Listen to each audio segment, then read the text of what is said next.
Bismillah. Bismillahirrahmanirrahim. Alhamdulillahi rabbil alamin. Wassalatu wassalamu ala sayyidil mursalin wa ala alihi wa ashabihi ajma'in.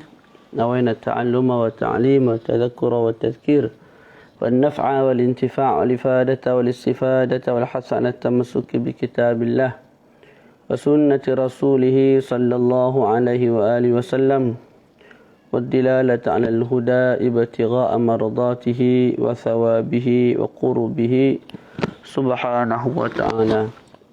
Assalamualaikum warahmatullahi ta'ala wabarakatuh. Alhamdulillah, bertemu lagi kita pada malam ini bersama-sama kitab At-Taqirat As-Sadidah dalam perbahasan bab haji dan umrah. Sebelum ini kita membincangkan tentang pengertian haji, pengertian umrah pada sudut bahasa dan juga pada sudut syarak. Kemudian tahun difardukan haji, fadilat haji, makna bagi haj al-mabrur. Kemudian hukum haji, hukum umrah. Kemudian martabat bagi haji. Dan kita sebut martabat bagi haji ada 5. Yang kelima ialah al-wujub, iaitu wajib. Bilakah seseorang tu wajib mengerjakan haji? Bila mana cukup 5 syarat. Syarat yang pertama ialah al-Islam. Yang kedua ialah at-tamyiz. Yang ketiga al-bulugh, iaitu baligh. Yang keempat al-hurriyah, merdeka. Yang kelima ialah al-istita'ah, iaitu berkemampuan. Hari ini kita nak masuk syurutu al-istita'ah. Syarat untuk dikatakan seseorang itu berkemampuan untuk pergi haji, kemudian wajib dia pergi haji. Jadi apa kita nak bincang malam ni? Syarat-syarat al-istita'ah. Syarat-syarat untuk dikatakan seseorang tu mampu pergi haji. Sittatun, ada 6. Yang pertama, wujuduz zat wa aw'iyatihi wa nafaqati dhahabi wal iyabi wa nafaqati man ya'uluhu muddata safarih wa kaunu dhalika kullih fadilan an duyunih wa an maskanin wa khadimin yahdaju ilaih. Syarat yang pertama bagi al-istita'ah ialah adanya zat, bekalan, makan, minum, wa aw'iyatihi, dan juga bekas untuk letak zat tersebut, bekalan tersebut. Wa nafaqatiz zahab wal iyab, juga ada nafaqah untuk pergi, maknanya tambang flight berapa ribu, lepas tu balik karang pula berapa ribu, tambang tak. Wa nafaqati man ya'uluhu muddata safari, dan nafaqah orang-orang yang dikena tanggung sepanjang dia bermusafir. Contohlah seseorang tu bermusafir di Mekah, duduk di sana sebulan. Jadi sebulan tu mesti dia ada bekalan yang dia tinggal untuk isteri dia. Tinggal duit ke berapa 3-4 ribu untuk isteri dia belanja, tanggung nafkah anak-anak. Boleh? Wa qawnu dhalika kulli fadilan an duyunih. Okay, jadi kita sebut untuk wajib haji yang pertama mesti seseorang tu ada bekalan. Kemudian ada bekas untuk letak bekalan-bekalan dia, pakaian, baju, air, minuman apa semua tu. Kemudian mesti ada nafkah, maknanya ada tambang, ada duit untuk tambang pergi balik haji. Kemudian ada nafkah yang dia boleh tinggalkan untuk isteri dia selama mana dia duduk di Mekah, Madinah tu. Boleh? Wa kaunu dhalika kulli fadilan an duyuni. Dan semua tu pula merupakan lebihan daripada hutang-hutangnya. Boleh? Maknanya duit yang dia bagi untuk nafkah anak isteri dia sepanjang dia duduk di Mekah, Madinah. Kemudian duit yang dia gunakan untuk pergi balik ke Mekah tu, dan duit yang dia gunakan untuk makan minum sepanjang perjalanan dan sepanjang duduk di sana, sewa hotel dan sebagainya, semua tu, duit semua tu ialah lebihan daripada hutang-hutang dia. Tu maknanya apa? Kalau dia ada hutang yang menyebabkan dia kena bayar. Contoh hutang RM30,000, RM40,000. Apa yang perlu didahulukan? Bayar hutang atau pergi haji? Kita sebut apa dia? Kita sebut ginilah mudahnya. Dia tak wajib pergi haji selagi mana apa? Selagi mana dia tak selesaikan hutang. Maknanya mesti duit yang digunakan untuk pergi haji tu memang duit yang tidak terikat padanya, tidak bertakluk dengan padanya hutang-hutang orang lain. Gitulah. Faham tu? Wa an maskanin wa khadimin. Dan duit tu juga mesti lebihan daripada apa? Keperluan rumah, tempat tinggal. Dan juga keperluan hamba yang diperlukan olehnya. Ataupun diperlukan oleh isterinya. Faham tu? Jadi, difahami daripada syarat yang pertama, orang yang tidak ada kemampuan nak bayar tambang, pergi balik haji, tak mampu nak, ataupun dia mampu bayar tambang, tapi bila pergi haji tu, anak isteri dia kelaparan di Malaysia. Tak. Ataupun dia boleh pergi haji tapi dengan cara jual rumah. Actually anak-anak dia pun tidak ada tempat untuk berteduh. Tak. Ataupun jual hamba. Sedangkan hamba tu diperlukan oleh isteri dia sakit dan sebagainya. Maka ketika itu kita sebut tak wajib sebenarnya dia pergi haji. Itu yang pertama. Sebab dia tak mampu. Yang kedua, amnut tariq. Mesti aman dalam perjalanan. Aman dalam perjalanan. Maknanya tidak ada ISIS, Daesh tengah-tengah jalan tu. Kalau dimaklumkan dalam perjalanan tu ada satu kumpulan, satu puak yang namanya Daesh ataupun ISIS nak tembak, sembelih manusia sambil-sambil bertakbir Allahu Akbar. Ketika itu apa? Tidak menjadi kewajipan seseorang tu pergi haji. Malah haram hukumnya. Dia melemparkan dirinya dalam kebinasaan. Boleh? Cumanya amnut tariq ini, keamanan jalan ni, keselamatan dalam perjalanan tu, ulama sebut amnut tariq bima yaliqu bih, ay bima yaliqu bis safar. Keamanan jalan yang sesuai dalam kita bermusafir. Secara jelas kita faham bila kita duduk rumah, duduk bermukim, ia lebih aman daripada kita safar. Sebab bila kita safar, sama ada naik kenderaan, kereta ataupun naik motor ataupun naik flight sekalipun, ada kemungkinan flight jatuh, ada kemungkinan kereta accident. Berbanding duduk di rumah, kemungkinan tu tak ada. Tak. Jadi kalau kita tengok, memang duduk di rumah itu lebih aman berbanding pergi safar. Tapi safar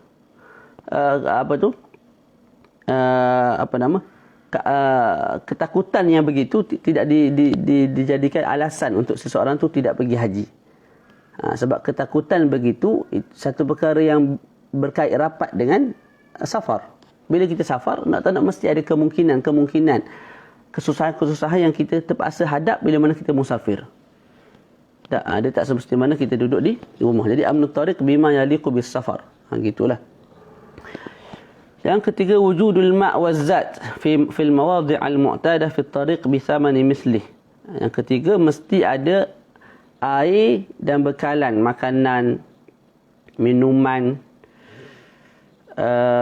makanan kita sebut binatang dia kalau dia naik keldai, naik kuda untuk ke Mekah, ataupun azat kat sini zaman sekarang kita sebut sebagai benzin, iaitu minyak. Kalau dia naik kereta, jadi mesti perkara tu ada pada tempat-tempat yang kebiasaannya perkara tu wujud. Zaman hari ni kita sebut R&R lah. Jadi setiap perhentian daripada tempat kita nak ke Mekah tu, ada beberapa perhentian. Di setiap perhentian tu mesti ada makanan, minuman, bekalan-bekalan yang berkait rapat dengan safar. Minyak kereta, minyak motor.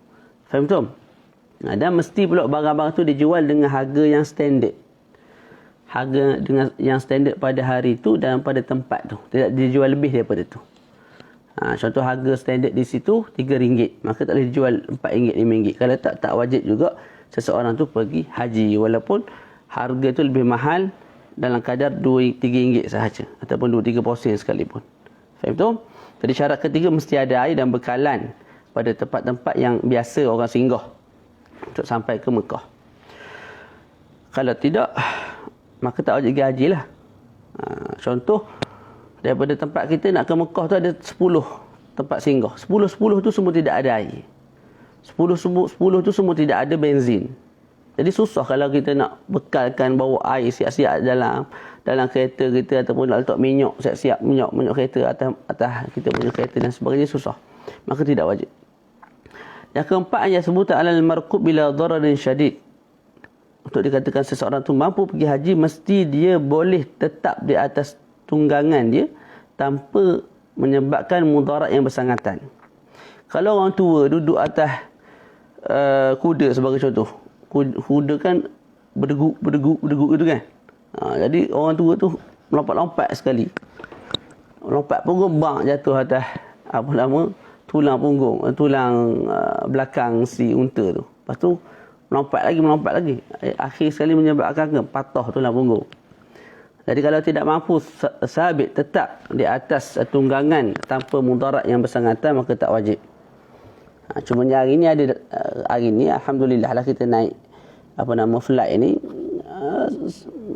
setiap orang dah boleh mampu untuk duduk di atas kenderaan tanpa sebarang mudarat lah. Sebab yalah naik flight gitu lah, straight je. Dia tidak ada tunggang terbalik. Yang kelima, imkanus sair. Bi an yabqa min al-waqti ma yumkinu fihi as-sayr wal wusul ila al-masha'ir. Imkanus sair maknanya apa? Waktu yang berbaki membolehkan dia sampai di Mekah dan dia mampu tunaikan seluruh rukun tu dengan baik dalam waktu yang telah ditetapkan oleh syarak. Jadi terkeluar daripadanya kalau seseorang tu syarat lain dia ada 1 hingga 4. Cumanya syarat 1 hingga 4 tu diperolehi pada akhir amalan waktu haji. Contoh 10 Zulhijjah. 11 Zulhijjah kita sebut 9 Zulhijjah hari Arafah tu barulah dia mampu, maknanya barulah dia ada duit, barulah dia ada kesihatan dan sebagainya, yang menyebabkan dia boleh sabit alal markub bila dararin syadid. Maka ketika itu kita sebut, boleh tak kalau start pergi 9 hari bulan sampai sana dalam 10 hari bulan dan kamu sempat buat amalan-amalan haji. Kalau tak sempat, maka tak wajib pergi. Sebab Ambazi pergi-pergi orang dah habis buat haji. Faedah mana? Terutama zaman dulu kalau start pergi 9 Zulhijjah naik kuda, takkan nak sampai 10 hari bulan. Tak, jadi sampai 5 hari lepas tu, sebulan lepas tu orang dah habis buat haji dah. Jadi apa faedah kamu pergi? Orang dah habis buat dah. Jadi tak wajib kamu pergi kalau kamu mampu tu pada akhir tempoh haji, waktu haji. Faham tu? Nah, itu syarat yang kelima. Syarat yang keenam, wujudu markubin yaliqu bih. Adanya kenderaan yang sesuai, yang layak bagi seseorang tu lah. Seseorang yang nak pergi haji tu. Boleh. Adanya tunggangan, adanya kenderaan. Syarat ini disyaratkan bagi mereka yang duduk antara Mekah dan antara tempat dia dan Mekah tu lebih daripada 2 marhalah. Contoh Malaysia lah. Malaysia ke Mekah ni lebih dari 2 marhalah tu. Ada. Maka disyaratkan ada kenderaan. Kalau tidak ada kenderaan, maka tidak wajib pergi. Berbeza kalau orang yang duduk antara Mekah dan juga tempat dia duduk, tempat dia tinggal tu kurang 2 marhalah, maka tidak diwajibkan ada kenderaan. Malah dia wajib pergi dengan berjalan kaki kalau dia mampu. Jadi yang keenam disebut wujudu markubin yaliqu bih. Adanya kenderaan yang sesuai dengan dia. Tu. Dengan mana kalau seseorang tu ada kenderaan, tapi tak sesuai dengan dia. Contoh dia menteri. Takkan nak naik RZ, motor. Ataupun nak naik keldai, nak naik kuda, naik sendiri. Tak sesuai lah dengan martabat maqam dia tu. Maka tak wajib juga dia pergi. Sekurang-kurangnya naik haudash tu. Orang lain bawa dia duduk atas. Tu. Faham tu? Yaliqu bihi tu khilaf lah. Khilaf. Imam Ramli sebut mesti ada kenderaan yang sesuai dengan diri dia. Dengan mana kalau ada kenderaan tapi tak sesuai dengan diri dia, sebab dia tu menteri dan sebagainya, maka tak wajib juga dia pergi. Tapi Imam Ibn Hajar tidak mensyaratkan kenderaan itu sesuai dengan dirinya. Maknanya kalau ada kenderaan walaupun tidak sesuai dengan level kamu, tetap kamu wajib pergi haji. Faham tak? Jadi kita sebut untuk dikatakan wajib pergi haji mesti cukup syarat Islam, tamyiz, al-bulugh, baligh, merdeka dan mampu. Bila seseorang tu nak dikatakan mampu bila cukup 6 syarat. Ada nafkah pergi balik, ada duit untuk tinggal kepada anak-anak sepanjang dia duduk di sana, ada duit untuk bayar hotel apa semua. Lepas tu aman dalam perjalanan, tidak ada Daesh yang akan bunuh dia tengah-tengah jalan. Tidak ada orang mencuri, pencolek. Yang ketiga mesti ada air, ada makanan, ada minyak, benzin dan sebagainya pada tempat-tempat persinggahan yang biasa orang singgah dalam perjalanan dia nak ke Mekah. Yang keempat mesti dia mampu duduk di atas kenderaan tanpa sebarang mudarat yang bersangatan. Yang kelima imkanus sair, maknanya dia bertolak awal. Contoh bertolak 1 Zulhijjah, maka sempatlah sampai tu. Bila sampai sana, sempat sempurnakan haji, maka ada function, ada pergi tu. Kalau dah pergi waktu-waktu akhir haji, itu tak sempat dah, tak wajib lagi. Yang keenam, ada kenderaan. Syarat ini bagi orang yang duduk antara dia dan Mekah lebih daripada 2 marhalah. Qala sahibu Saffati Zubat wa innama yalzamu hurra muslimah kulli fadha istita'atin likulli ma yahtaju min ma'kulin aw mashrubin ila ruju'ihi wa min markubin laqa bihi bi syarti amni turuqi wa yumkinu al-masiru fi waqti baqi. Tolong share sikit sahabat.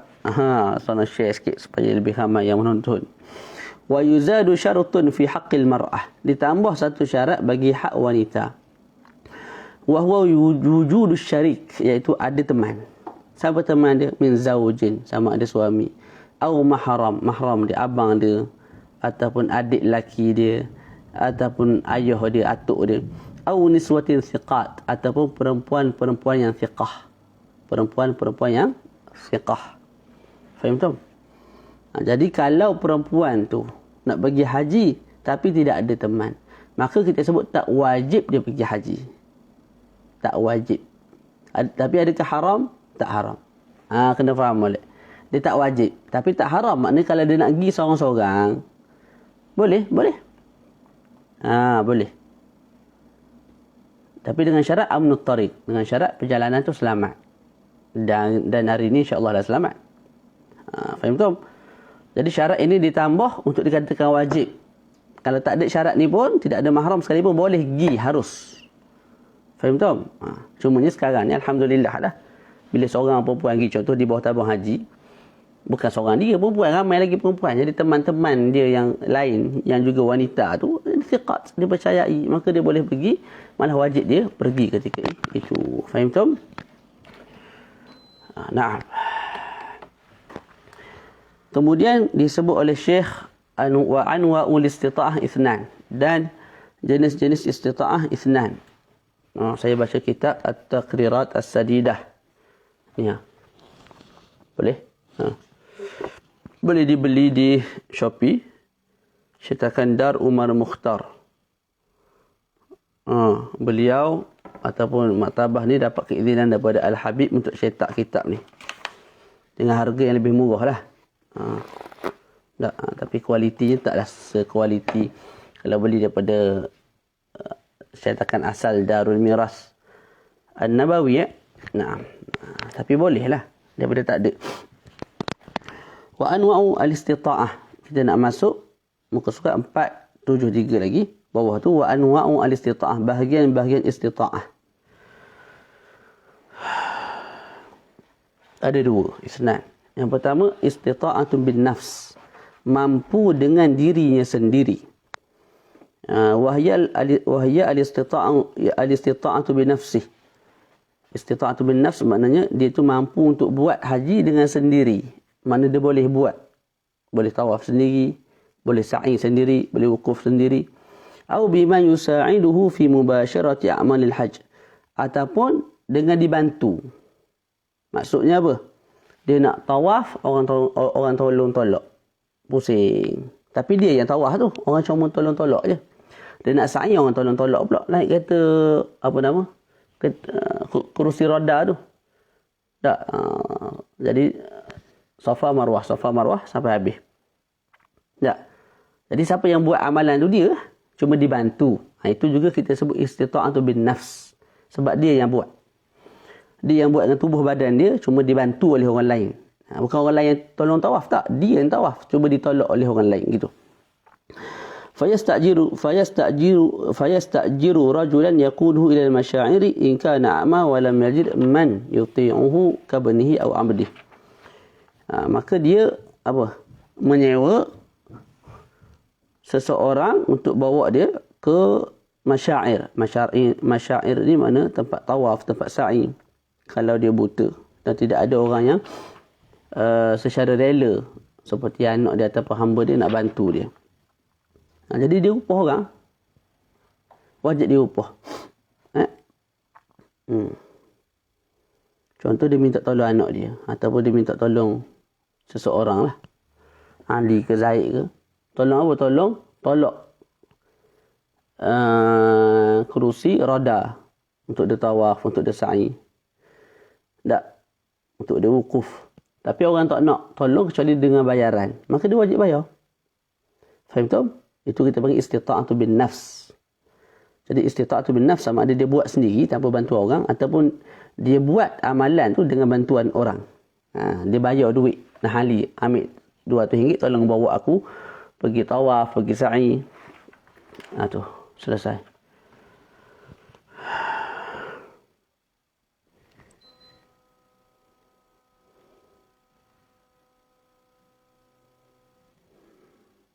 Boleh?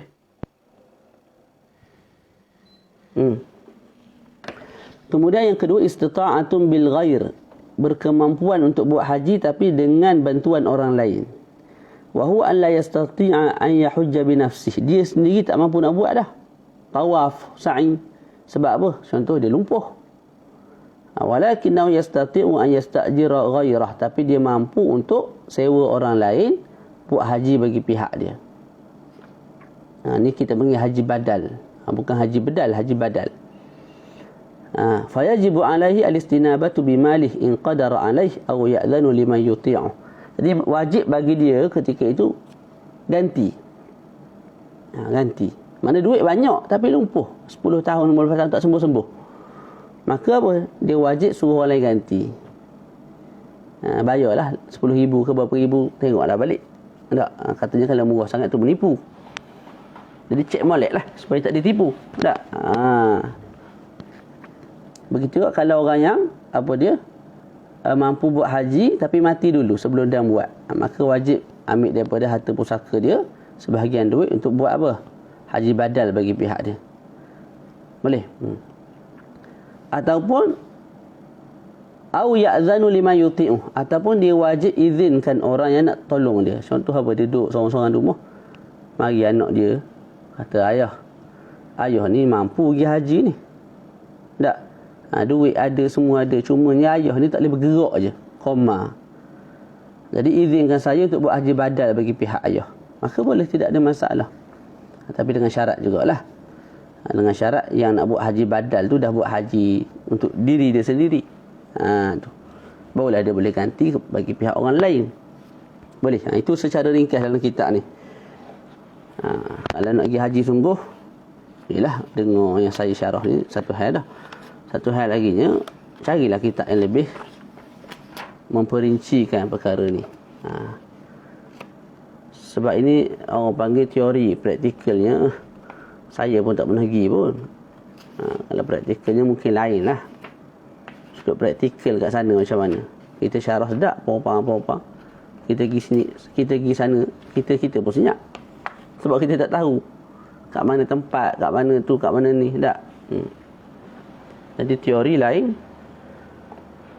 praktikal lain. Doalah kita sama-sama dapat pergi haji umrah setiap tahun insya-Allah. Insya-Allah taala. Kemudian dibincang, jadi itu dua kemampuan, dua jenis kemampuan, istita'atun bin nafs wa istita'atun bil ghair. Kemudian dibincangkan a'malul hajj, amalan-amalan haji. Ada 3. Salah satu arkanun wa wajibatun wa sunanun. Ada amalan haji yang kita panggil sebagai arkan, iaitu rukun-rukun. Yang kedua wajibat, kewajipan-kewajipan. Yang ketiga sunanun, sunat-sunat. Apa dia rukun? Al-arkanu wa hiya allati la yasihu al-hajju biduniha. Rukun ialah sesuatu yang tidak sah haji tanpa kita buat rukun perkara tersebut. Bal la budda min al-ityani biha, nak tak nak mesti kena buat. Wala tujbar idza tudikat bidam. Kalau kita tinggal rukun, haji kita tidak sah dan kita tak boleh nak ganti dengan dam. Tak boleh ganti dengan dam, mesti buat juga perkara tersebut, rukun tersebut. Wala yatahallalu min ihramihi hatta ya'tiya biha, dan seseorang tu tidak menjadi halal, tidak tahallul daripada ihramnya sehingga dia buat semua rukun tu. Jadi nak jadi halal mesti buat semua rukun. Kalau tak kekal dia berihram, bila dia berihram maka haram dia buat muharramatul ihram, perkara-perkara yang diharamkan bagi orang yang berihram. Yang kedua al-wajibat. Al-wajibat yakni wahiyya allati yasihhu al-hajj biduniha, sesuatu yang sah haji tanpa kita buat al-wajibat tersebut. Lakin yujbaru tarkuha bidam, akan tetapi kalau kita tinggal al-wajibat kena bayar dam. Dam ni bukan dam haji tu kita beli kedai RM2 tu. Tak, tinggal wajibat haji kita pun bayar, bagi dam kepada orang fakir miskin di Mekah supaya mereka boleh main dam. Dan mereka boleh haji banyak kali lah main dam ni, dam haji tu. Tak, bukan. Bukan tu maksud dia. Dam ni mana denda, fidyah. Wa ya'tham tarikuha idza tarakaha bighairi uzrin. Dan berdosa orang yang tinggalkan perkara yang wajib kalau dia tinggal tanpa uzur. Tapi kalau tinggal dengan uzur tak berdosa. Tinggal lagi dibahaskan wajib dam ataupun tak. Boleh. Jadi wajibat kalau tinggal dengan sengaja berdosa, kalau tinggal dengan uzur tak berdosa. Tinggal lagi perbahasan wajib dam ataupun tidak. Yang ketiga sunan. Sunat wahya allati la yata'allaqu biha syai', tidak berkait dengan haji. Sunat ni perkara yang apa? Fa in tarakaha sahha hajjuh. Kalau tinggal pun sah haji dia, perkara sunat. Lakin yafutuhul kamal was thawab. Tapi dia terluput satu kesempurnaan dan juga pahala yang banyaklah. Qala sahibul lamiyah al-habib Abdullah ibn Husain ibn Tahir fi dhalik. Telah berkata al-habib. Al-habib. Al-habib ni gelaran orang yang ada nasab kepada Rasulullah. Ramai sangat habib yang alim. Ramai sangat habib yang alim. Nak jadi alim bukan mesti tak habib. Ada orang faham lagu tu. Habib je tak alim. Pandai pergi kubur je. Pandai pergi kubur, tawasul depan kubur. Sebab kita ni bodoh. Tak. Nak jadi alim bukan mesti syarat dia, bukan habib syarat pertama. Tidak ada keturunan Nabi. Tak, bukan. Jadi jangan salah faham. Tu samalah siapa-siapa pun keturunan baik buruk pun ada orang yang jahat, ada yang baik. Tapi sekurang-kurang dia walaupun dia jahat, dia adalah keturunan baik tu. Nasab dengan Nabi. Tak, kita ni jahat dah, nasab dengan Nabi pun tak ada. Tu satu sudut lah. Bukan nak bela jahat. Nak kata kalau geng-geng orang yang ada nisbah pada Nabi ni buat jahat jadi halal, tak. Tak, kan viral pula. Tapi nak katanya Al-Habib ni orang yang nisbah kepada Nabi. Ramai ke yang alim, ramai sangat yang alim habaib ni. Tak. Lepas tu yang pergi kubur berdoa tu tawasul, dibenarkan syarak. Dah ada orang kata tak benar, kan dia kata tak benar. Ada ulama kata benar. Gitu, boleh. Tidak ada masalah. Tu dia. Boleh. Gitu. Faham tu? Kalau kita sangka buruk awal pada Habib ni, banyak benda kita terlepas lah. Begitu kalau kita sangka buruk awal pada Asy'ariyah, Maturidiyah. Kita sangka mereka ahli bid'ah, padahal mereka sadatul ummah. Imam Nawawi, Imam Baihaqi, Ibnu Hajar Al-Asqalani, imam dia lagi. Pelambok-lambok ulama yang bermazhab Asy'ariyah.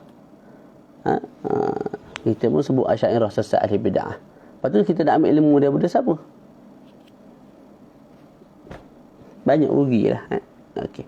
Wa man taraka rukun ma hajjuhu sahihun bihal wa man taraka wajib sahha bi ghairi jidal lakin alaihi alwabal wad damu liikhtilal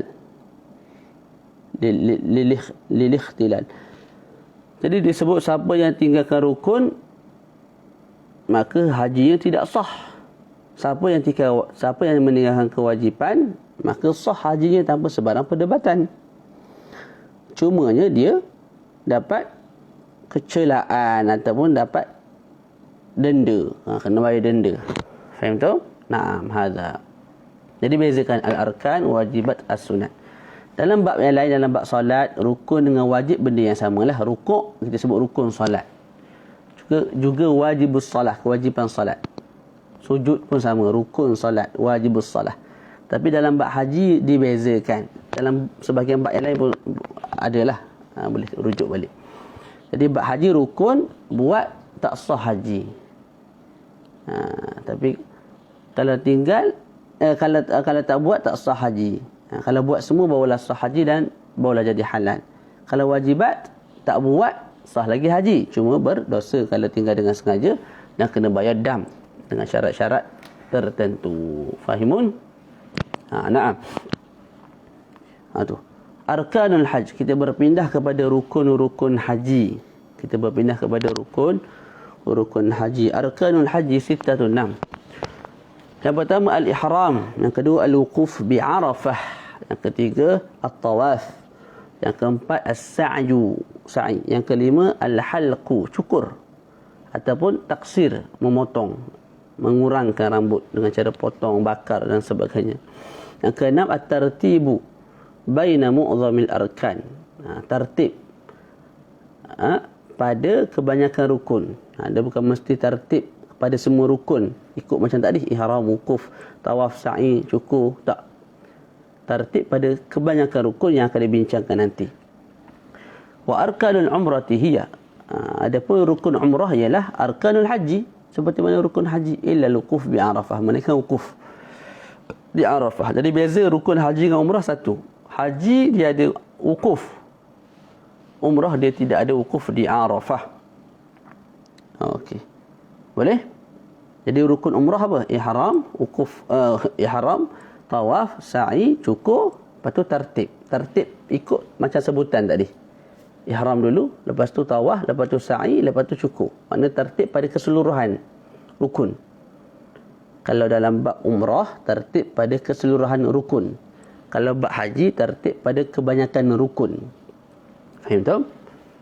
Apa tertib umrah? Ihram, lepas tu tawaf, lepas tu sa'i, lepas tu cukur, lepas tu kita apa nama? Nak selesai, tahallul lah. Buat umrah pula kali kedua. Keluar daripada tanah haram, pergi tanah halal, ihram, masuk balik, buat balik sampai habis, lepas tu berterusan begitu. Faham tak? Naam. Wa afdalu arkanil hajj. Kemudian dibahaskan oleh ulama. Ulama belaka ni. Ada ulama belaka. Wa afdalu arkanil hajj, dan sebaik-baik rukun haji atau al-wuquf bi Arafah inda al-Imam Ibn Hajar. Khilaf lah. Rukun haji ada 6 ataupun ada 6. Mana yang lebih baik? Takkan tertib yang tu memang dah terkeluar dah. Adakah tawaf, adakah sa'i? Maka disebut oleh Imam Ibn Hajar, rukun yang paling bagus, paling afdal ialah wukuf di Arafah. Sebab hadis Nabi sebut al-hajju Arafah. Haji tu ialah Arafah. Apa maksud dia? Maksudnya bukanlah haji itu semata-mata kita wukuf di Arafah tanpa kita buat ihram ataupun tawaf ataupun sa'i, semua itu kita tinggal, tak. Tapi makna al-hajju Arafah nak tunjuk Arafah tu besar. Jadi seolah-olah haji tu ialah Arafah, Arafah tu ialah hajj. Naam, hadza. Wa 'inda al-Imam ar-Ramli, ni bukan Ramli Burger jangan kita tanya Imam Ramli pula. Kita tanya Pak Cik Ramli, apa pandangan anda? Mana lebih afdal, tak? Ni Imam Ramli. Wa inal Imam Ramli, ulama besar Mesir, sahib Nihayatul Muhtaj. Wa inal Imam Ramli at-tawaf. Di sisi Imam Ramli, rukun yang paling afdal ialah tawaf, iaitu tawaful ifadah. Tawaf ifadah, tawaf rukun lah. Apa alasan dia? Li'anna at-tawaf bimanzilatis salah. Sebab tawaf ni Nabi sendiri sebut seperti sembahyang. Sebab tu dia paling afdal. Jadi masing-masing ada tempat sandaran lah. Tak? Cumanya kita ni kadang tak tahu. Bila kita tak tahu, kita cepat nak kata tak ada dalil. Dia ingat mazhab Syafi'i ni baru tumbuh hari ni. Tak? Mazhab Syafi'i ni dia ada 5 peringkat. Marhalah at-ta'sis, marhalah an-naqli, marhalah al-istiqrar, marhalah mana lagi? Tak ingat. Ada 5 marhalah. Lepas tu dia ada imam-imam yang bertugas. Ada Syekhul Mazhab An-Nawawi Ar-Rafi'i. Lepas tu lagi ada Imam Ibn Hajar, Imam Ramli. Dan sebelum-sebelum tu lagi berlambak-lambak lagi ulama'-ulama'. Jadi bukan kaleng-kaleng mazhab Syafi'i ni. Tak. Kena buka lah kitab yang cerita tentang dalil tu. Al-Majmu'. Tak, kitab apa nama lagi? Yang besar-besar ni Hayatul Matlaq. Kitab yang besar-besar Rawdatul Talibin ke, dalam tu barulah dibahas dalil, rad dalil orang lain. Kamu buka kitab Safinatun Najah, kamu buka At-Taqrirat As-Sadidah, mana nak main dalil kitab ni? Kitab untuk mubtadi'in. Boleh. Dan kita pun ada akal, ada akal yang waras. Kita nak ajar budak tingkatan 1, kita tak ajar benda tinggi-tinggi ni. Begitu juga mengaji agama ni. Bila kawan tu baru nak start, kamu nak bawa dalil tu, dalil ni benda faedah ya. Hukum halal haram pun duk mabuk lagi kawan tu. Tak? Rukun tawaf. Rukun haji ada berapa duk main bengon? 6 ke 7 ke 5? Ke 4,5. Lepas tu nak bincang dalil. Kita bagi tahu dulu. Hukum ni sekian. Hukum ni boleh. Hukum ni makruh. Dalil je nantilah. Bincang pula kemudian. Tak? Ni jenis nak sumbat belaka. Nak suruh hafal Quran lagi. Lepas tu nak suruh belajar kitab tu. Kitab pula nak suruh dalil lagi. Nak ingat dalil sekaligus. Akhir sekali budak jadi bengong. Kita ada bengong dah mengajar lagu tu. Boleh? Slow-slow lah. Pelan-pelan. Al-istijal haidur rijal. Qala sahibu Safwati Zubat arkanuhu al-ihramu bin niyyah qif ba'da zawali tis'i idza tu'arrif. وطاف بالكعبة 7 وسعى من الصفا لمروة مسبعة ثم أزل شعرا 3 نزرة وما سوى الوقوف ركن العمرة.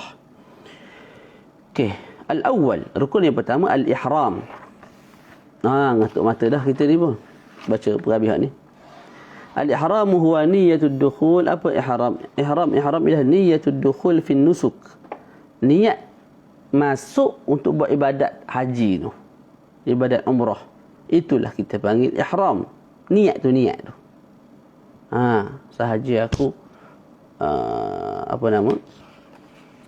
Sahaja aku menunaikan haji dan aku berihram dengannya kerana Allah Ta'ala. Labbaik Allahumma bihajjah. Itulah kita panggil al-ihram. Niat untuk buat haji, niat untuk buat umrah. Boleh? Wa ujuhu ada'in nusukai salasah. Dan wajah-wajah ataupun cara-cara untuk kerjakan 2 nusuk iaitu haji dan umrah ni, dia ada 3 style, 3 cara, 3 kaedah. Wa ba'dhum zada ithnani fatakunu 5. Sebahagian ulama tambah lagi 2, maka jadi 5 lah. Tak, cuma dalam kitab sebut 3 je ni. Yang pertama al-ifradu, ifrad. Wa huwa taqdimul haji 'ala al-umrah. Ni buat haji dulu. Selepas selesai buat haji baru buat umrah. Jadi amalan haji tadi dia buat belakalah. Ihram, wukuf di Arafah, tawaf, sa'i, cukur. Waktu tertib kan. Lepas buat semua tu dah jadi halal, dia buat pula amalan umrah. Boleh. Di ihram, tawaf, sa'i, cukur, lepas tu tertib tu lah rukun tu. Tu. Boleh. Itu kita panggil al-ifrad. Dia buat haji, selesai haji baru dia buat umrah. Wa hiya afdalul kaifiyat indal Imam Syafi'i. Dan ifrad ni ialah sebaik-baik kaifiyat, sebaik-baik cara di sisi Imam Asy-Syafi'i. Ni bukan di sisi Pak Mat Western ataupun orang duduk tepi jalan tak? Imam Syafi'i. Imam Syafi'i, imam yang sangat agung. Guru kepada Imam Ahmad ibn Hanbal. Tu anak murid kepada Al-Imam Malik. Alimul Madinah. Wa hiya afdalul kaifiyat indal Imam Syafi'i. Jadi Imam Syafi'i sebut inilah kaifiat yang paling afdal. Sebab apa? Sebab banyak periwayat tentang hadis ifrad ni. Tentang ifrad. Lepas tu disebabkan ijma' yang mengatakan tidak makruh buat ifrad. Dalam masa yang sama tidak ada pula dam kalau kita buat ifrad. Berbeza kalau buat tamattu' dan juga qiran. Bila ada dam, denda ni. Kalau kita buat tamattu' qiran ada denda. Denda tu dalil kurang. Jadi kita buat ifrad tak ada denda. Itu tanda dia sempurna, paling comel. Jadi dengan alasan-alasan tu Imam Syafi'i sebut al-ifrad lebih afdal. Naam. Bisyarat an ya'tamira fi nafsi as-sanati allati hajja fiha. Tapi dengan syarat seseorang itu yang buat haji ifrad ni lah, dia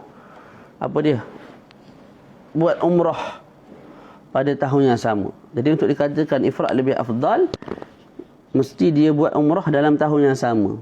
Maknanya lepas dia buat haji, dia buat umrah dalam tahun yang sama. Ai qabla nihayati syahr Dzulhijjah, iaitu sebelum berakhirnya bulan Dzulhijjah. Boleh. Jadi buat haji sebelum berakhir bulan Dzulhijjah, dia buat umrah. Ketika itu kita sebut itulah cara yang paling afdal. Yang kedua, at-tamattu' wa huwa taqdimul umrah 'ala al-hajj. Tamattu' wa yajibu 'alaihi ad-dam bi syurutin arba'atin sata'ti fi dima'il hajj. Tamattu' ialah orang tu buat umrah dulu. Selesai buat umrah, dia jadi halal. Lepas tu barulah dia buat haji. Ni contoh orang yang datang awal ke Mekah lah. Datang awal ke Mekah, dia ihram umrah, dia buat umrah. Lepas tu dia halal, dia buat umrah pula. Lepas tu halal pula, umrah pula. Dia buat umrah banyak kali dulu ni. Sebab mari awal. Lepas tu barulah dia ihram untuk haji. Yang tu kita sebut at-tamattu'. Sebab apa nama tamattu'? Sebab bila dia selesai umrah tu, dia boleh yatamatta'. Dia boleh berseronok dengan perkara-perkara yang diharamkan bagi orang yang sedang buat haji dan umrah.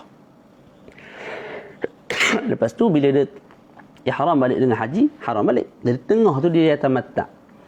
Antara umrah dengan haji, dia yatamatta' tengah tu. Faham tak? Naam. Yang ketiga, al-qiranu huwa an yuhrima bil haji wal umrati ma'an. Al-qiran ialah seseorang yang ihram haji dan umrah sekaligus. Tu. Maknanya bila dia tawaf sekali tawaf. Mana 7 kali pusingan lah. 7 kali pusingan tu untuk apa? Untuk umrah, untuk haji dan umrah. Bila dia sa'i, dia buat 1 kali sa'i. Mana 7 kali lah pergi balik tu. Tak. Dan sa'i tu untuk 2 perkara, iaitu haji dan umrah. Bila dia cukur sekali. Sekali cukur tu cover 2 benda, haji dan umrah. Boleh. Bila wukuf 1 je lah. Haji je. Tak. Umrah tak ada. Faham tak? Itu makna al-qiran. Boleh? Au yuhrima bil umrah, ataupun qiran juga ialah seseorang yang berihram dengan umrah, thumma yudkhilul hajja 'ala al-umrah. Kemudian dia memasukkan amalan haji ke atas umrah sebelum dia memulakan tawaf.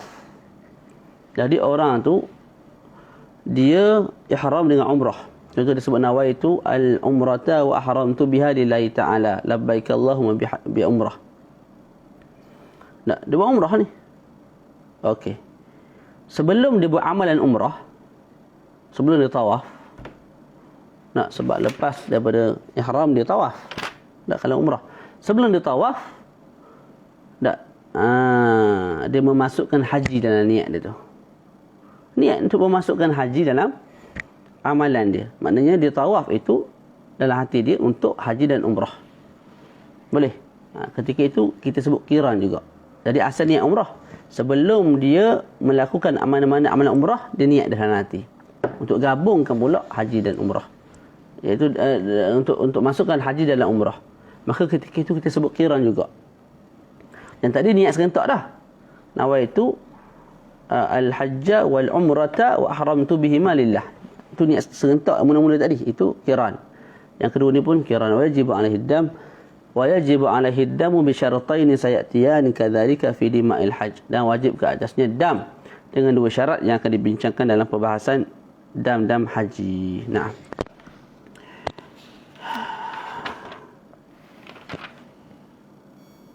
Hmm, 10:27. Kita bacalah mudah je ni. Okey. Kita baca kaifiat niat nusuk sunat ihram, kita baca pagi esok insya-Allah. Kalau dan lah. Kalau tak dan, kita bacalah bila-bila. Kalau boleh kita habiskan bab haji sebelum daripada raya lah. Sebelum daripada raya. Tak. Ini berapa Zulhijjah? 2 lah. Kaifiyatun niyatin nusuk. Kaifiat cara niat nusuk. Al-hajj awil umrah. Al-haji awil umrah. Baca al-haji badal kepada an-nusuki. Nusuk ni makna ibadah lah. Bukan je nama nusuki, jubah nusuki. Sekarang ni ada jubah nama nusuki. Saya ada 2 pasang. Lawa jubah tu. Belilah. Itu promote lah. Bukan saya jual. Ala kulli hal, dia nak beritahunya al-haji awil umrati tu kita sebut badal kepada an-nusuki. Jadi an-nusuki majrur, al-haji pun majrur. Jadi ada beberapa cara, ada 5. Kita nak niat ni ada 5. Yang pertama, idza arada an yahujja yanwi biqalbih. Bila dia nak buat haji, dia niat dalam hati. Cuma sunat disebut dengan lidah. Wa yaqulu bilisanihi sirran. Sunat disebut dengan lidah, bukan bid'ah. Bukan bid'ah, sunat. Tak tahulah kalau ada ulama sebut bid'ah tu pandangan ulama, tak tahu siapa dia. Saya tak tahu. Cuma dalam mazhab Syafi'i sunnah. Sunat. Wa yaqulu bilisani sirran nawaitul hajja wa ahramtu bihi lillahi ta'ala. Sahaja aku menunaikan haji dan aku berihram dengannya kerana Allah Taala, labbaik Allahumma bihajjah. Gitu. Kita sebut dalam niat kita tu, dalam ihram kita tu, kita nak buat apa? Haji ke umrah. Jadi kat sini kita sebut labbaik Allahumma bihajjah, sebab kita nak buat apa? Haji. Yang kedua, idza arada an ya'tamira yanwi biqalbihi wa yaqulu bilisanihi sirran. Kalau dia nak buat umrah, maka dia niat dalam hati, sahaja aku menunaikan umrah dan aku berihram dengannya kerana Allah Taala, labbaik Allahumma bi umrah. Dan sunat disebut guna lidah sirran lah, sirran secara perlahan. Nawaitul umrata wa ahramtu biha lillahi ta'ala, labbaik Allahumma bi umrah. Yang ketiga, idza arada an yahujja wa ya'tamira ma'an yanwi biqalbihi wa yaqulu bilisanihi sirran. Ni kalau nak buat kiran. Nawaitul hajja wal umrata wa ahramtu bihima lillahi ta'ala, labbaik Allahumma bihajjatin wa umrah. Sebab nak buat dua-dua, labbaik Allahumma bihajjatin wa umrah. Kemudian wa idza arada al-ihram an ghairihi qal, kalau dia nak ihram untuk orang lain, maknanya dia nak buat haji badal, maka dia niat apa? Nawaitul hajja an fulan, sahaja aku menunaikan haji untuk si Zaid, untuk si Amr bin sekian wa ahramtu bihi, dan aku berihram dengannya lillahi ta'ala, labbaik Allahumma bihajjah. Yang keempat, inilah al-itlaq. Al-itlaq ni maknanya kita tak niat haji ataupun umrah, kita niat secara umum. Wa huwa an yaqula nawaitul ihram lin nusuk, sahaja aku berihram untuk nusuk, untuk ibadah. Haji ke umrah dia tak sebut dalam niat. Boleh. Thumma yasrifu ila ma syaa qabla syuru' fi nusuki. Kemudian dia boleh palingkan niat yang mutlak tu, dia boleh palingkan kepada haji ataupun umrah sebelum dia buat mana-mana amalan haji ataupun umrah. Jadi dia boleh jadikan kiran, dia boleh jadikan niat tu sebagai apa, dia boleh palingkan niat tu kepada tamattu' ataupun ifrad wa hakala. Yang kelima, niyatu ta'liqil ihram, niat ta'liq ihram. Fayaqul, ni kalau kita ikut orang. Kita tak tahu orang tu buat tamattu' ke, buat qiran ke, buat ifrad. Kita pergi dengan jemaah tabung haji dan sebagainya, kita tak tahu. Kan kalau kita buat paling tahu kan, susah kita lah. Orang lain buat qiran, gabung. Kita buat tamattu'. Ataupun kita buat ifrad. Sebab kita belajar itu yang paling afdal di sisi mazhab Syafi'i. Bila kita buat ifrad, maka kita buat haji dulu, lepas tu baru buat umrah. Orang lain buat haji dan umrah serentak. Tak ke bila dia orang habis, kita tak habis lagi, jadi susah.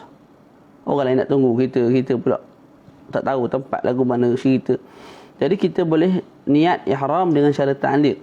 Ta'liq ni lagu mana? Kita sebut nawaitul ihram ke ihram Zaid. Sahaja aku berniat ihram seperti ihram Zaid yang menjadi penghulu ketua bagi kumpulan kami ni. Jadi kawan tu niat ihram tamattu', kita pun tamattu'.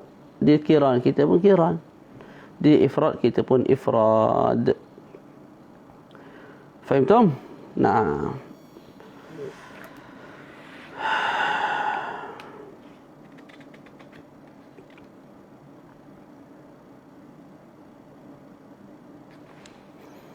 Habis sunanul ihram, sunat-sunat ihram. Ni sunat-sunat yang kita perlu buat sebelum kita berihram.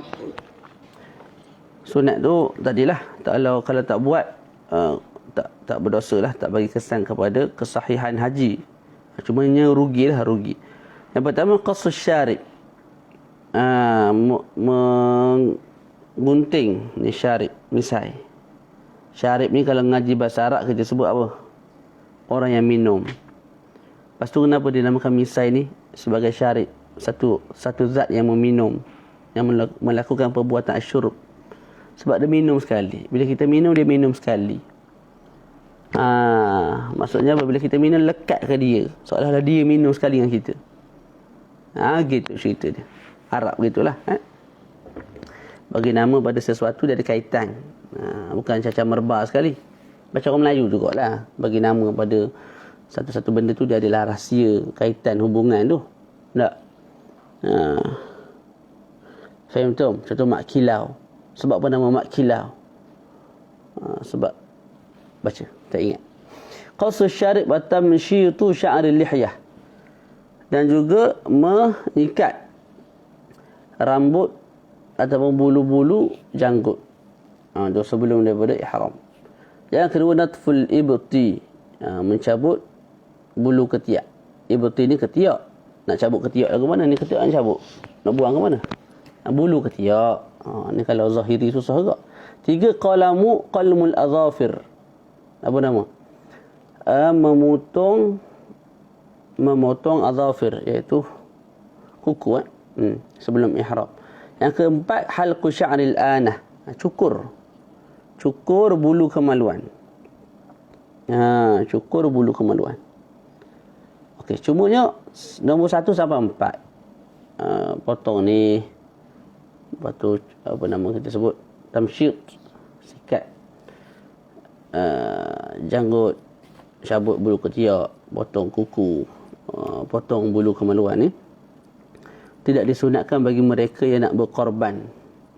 Kan amalan haji ni dekat-dekat dengan korban dah lah. Dekat air raya 10 Zulhijjah.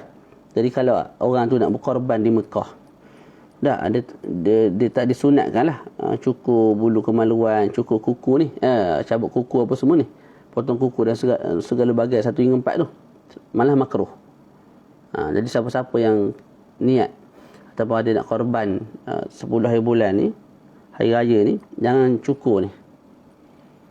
Janggut pun jangan, ni pun jangan, bulu kemaluan, kuku, semua tinggal. Biar. Lepas korban nanti bawa potong. Tu sunat. Tu ada dalil lah. Walaupun tak logik dengan akal. Sebab agama ni bukan daripada akal je. Ada orang ini nak logik belaka. Lepas tu mana logik Ustaz? Apa kaitan? Ada hadis Nabi. Beriman je lah.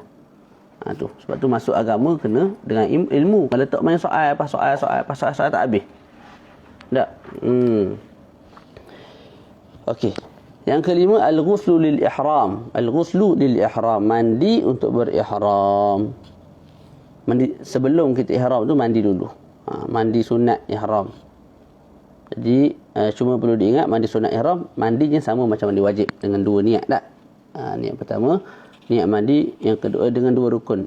Niat dan juga ratakan air pada seluruh badan. Sunat mandi ni walaupun bagi orang yang sedang haid. Yang keenam sebab tujuannya ialah nazafah, bersihkan, bukan angkat hadas. Yang keenam lubusu izarin wa ridain, pakai izar. Izar pakaian yang duduk atas tu warna putih. Rida tak terbalik. Izar ni kain putih yang kita pakai dekat tutup antara pusat lutut tu. Lepas tu rida yang dekat atas ni lah. Pakai yang jadidah yang baru, abyadain putih, semua maghsulan. Kalau tak ada yang baru, cari yang dah orang pakai tapi yang dah dibasuh lah. Boleh.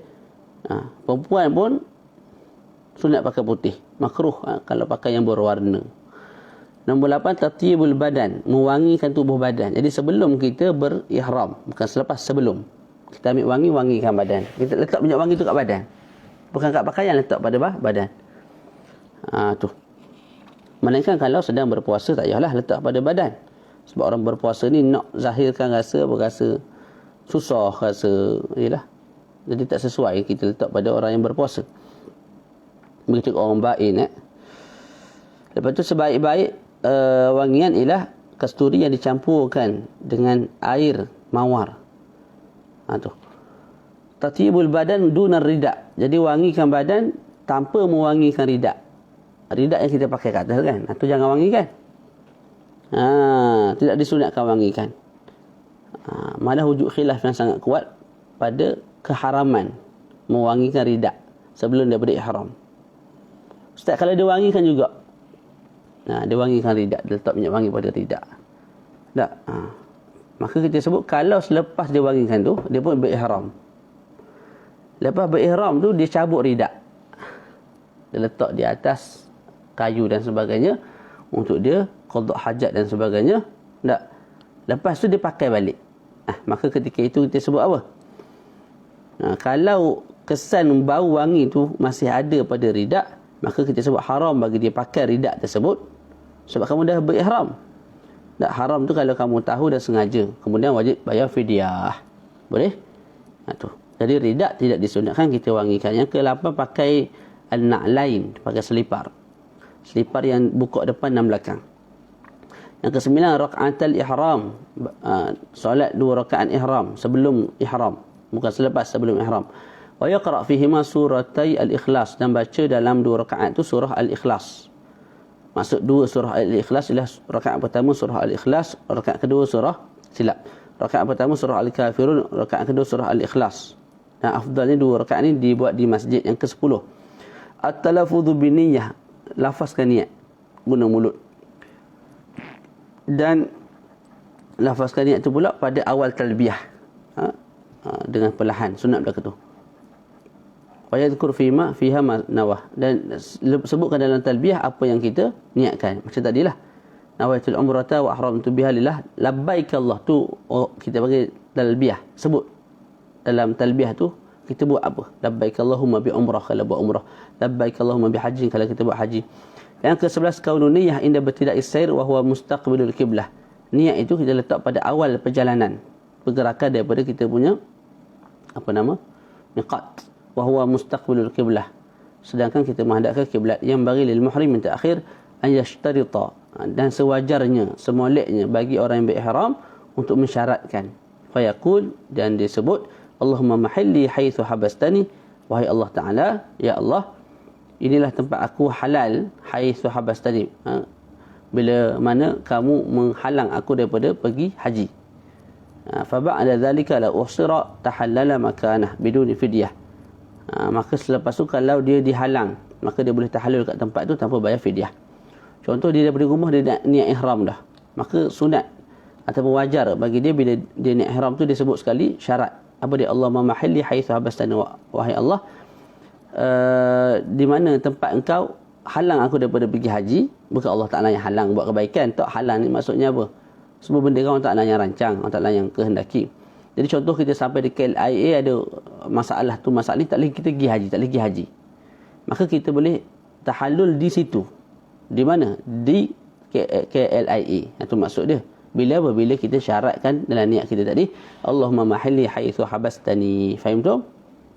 Nah, itu akan datang perbahasannya yang lebih lanjut pada muka surat akan datang. Rukun yang kedua, al-wuquf bi Arafah, kita sambung pada waktu-waktu akan datang. Wallahu ta'ala a'la wa a'lamu bis-shawab. Wa sallallahu ala sayyidina Muhammad wa ala alihi wa sahbihi wa baraka wasallam. Walhamdulillahi rabbil alamin. Assalamualaikum warahmatullahi ta'ala wabarakatuh.